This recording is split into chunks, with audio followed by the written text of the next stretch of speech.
Good morning, my name is Anna and you're watching Wake Up Well. This morning we're going to be continuing our Holy Habit theme looking at generosity, and this morning's passage is 1 Kings 17 verse 7 to 16. In this passage it's set during the reign of King Ahab, and a few verses prior to this we see that prophet Elijah declaring a drought across the whole land. He declares that it's not going to rain for the foreseeable future, and God sends him to rest by a brook where he can drink water and is fed by ravens. But here at the start of this passage in verse 7, we see that the drought has hit the land. There's now no more water, not even in that brook. And it's here in verse 9 that the Lord speaks to Elijah. He says, "Go at once to Zarephath in the region of Sidon and stay there." This next bit's key. "I have instructed a widow there to supply you with food." Verse 10, "So he went to Zarephath. When he came to the town gate, a widow was there gathering sticks. He called to her and asked, 'Would you bring me a little water in a jar so that I may have a drink?' And as she was going to get it, he called, 'And bring me, please, a piece of bread.' 'As surely as the Lord your God lives,' she replies, 'I don't have any bread, only a handful of flour in a jar and a little olive oil in a jug. I am gathering a few sticks to take home and make a meal for myself and my son, that we may eat it and die.'" Now this passage is one that God has used over the years to really speak to me about generosity and really speak to my heart, and I want to share a few things that he showed me. The first is that bit in verse 9 that God had already instructed the widow to provide food for Elijah. It wasn't like a surprise. It didn't come out of the blue. The Lord had spoken to her and said, "This man of God is coming. I want you to be generous and to feed him." But here we see her gathering sticks to cook the little that she has for herself, looking after herself and her son first. Why is that? Because it's clear in this passage that the woman lives in lack. She only has a little oil, a little flour left, only enough maybe to make one more meal before they run out and they die. And so you can see in that situation what God has asked her, it just feels impossible. When God asks and we're in that place of lack, it sometimes seems too impossible, too hard, the cost seems too high. And in that place, that lack led to a place of fear for the future, what was going to happen to her and her son. And that fear led to a place of self-protection, where she gathered the little that she had for herself and couldn't even anticipate giving it to anybody else, but cooking it for herself.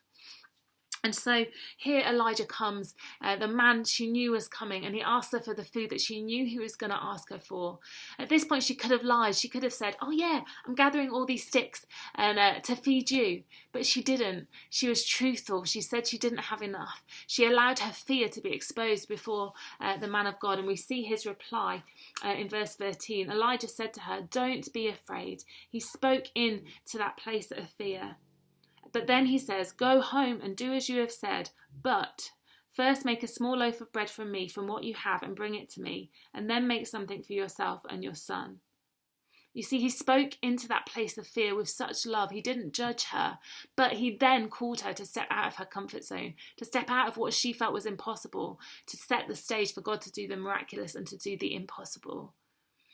And it carries on. He then gives her a promise, and he says in verse 14, "For this is what the Lord, the God of Israel, says: the jar of flour will not be used up, and the jug of oil will not run dry until the day the Lord sends rain on the land." You see, when we're generous out of that place of lack, God promises to come and fill those places of lack in our lives and in our hearts.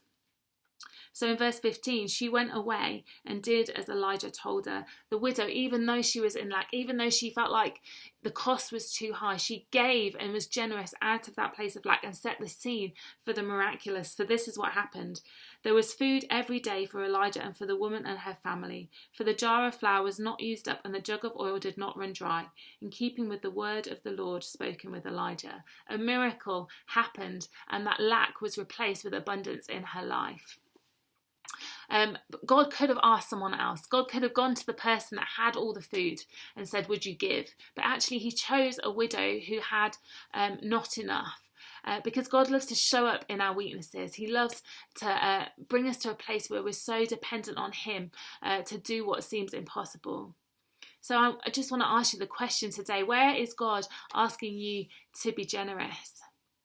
Where have you not given, or where have you allowed self-protection and fear to take hold in your life? Maybe in a place where God has asked you to give, but you just felt like you were done and you didn't have enough to give. Maybe in an area of money, maybe in an area of your time or your energy. It could be in a variety of different ways, but has God asked you to be generous out of a place of lack, but you've given in to fear and self-protection?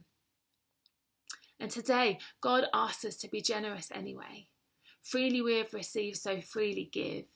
But as we do so, he promises to come and fill us again. He promises to come and fill those places of lack and fill us with that fresh oil.